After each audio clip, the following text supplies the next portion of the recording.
রাজধানীর Motijheel ideal school and কলেজের governing body নির্বাচন 2024-এ দাতার সদস্য প্রতিনিধি পদপ্রার্থী বীর মুক্তিযোদ্ধা আবুল কালাম আজাদ ব্যালট নং 1 এর বিরুদ্ধে নির্বাচনী আচরণবিধি লঙ্ঘনের অভিযোগ করেছেন।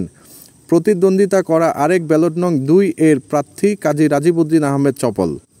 এই বিষয়ে কাজী রাজীবউদ্দিন আহমেদ চপল জানান, ম্যানেজিং কমিটি ও গভর্নিং বডি প্রবিধানমালা 2009-এর বিধান 28-এর 2 নির্বাচনী প্রচারণায় কেবল সাদা-কালো লিফলেট প্রকাশ ব্যতীত অন্য খাতে অর্থ ব্যয় করা যাবে না।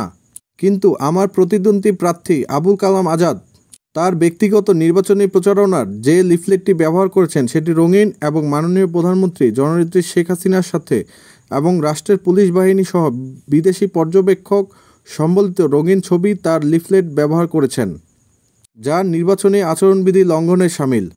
তাহলে কেন তার প্রার্থিতা বাতিল হবে না বলে প্রশ্ন ছুড়ে দেন তিনি। পরে তিনি সাংবাদিকদের উদ্দেশ্যে বলেন, আমি প্রতিষ্ঠানের দায়িত্বে যারা আছেন এবং প্রিজাইডিং অফিসারকে বিষয়টি অবগত করেছি। আমি আশা করি তারা দ্রুত প্রয়োজনীয় ব্যবস্থা গ্রহণ করবেন। এ বিষয়ে প্রিজাইডিং অফিসার মমতাজ বেগম জানান, বিষয়টি আমাকে জানানো হয়েছে, কিন্তু এখনও পর্যন্ত কোনো লিখিত অভিযোগ পাইনি।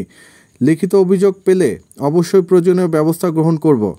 বীর মুক্তিযোদ্ধা আবুল কালাম আজাদের সাথে অভিযোগের বিষয়ে জানার জন্য ফোন করা হলেও তিনি ফোন ধরেননি।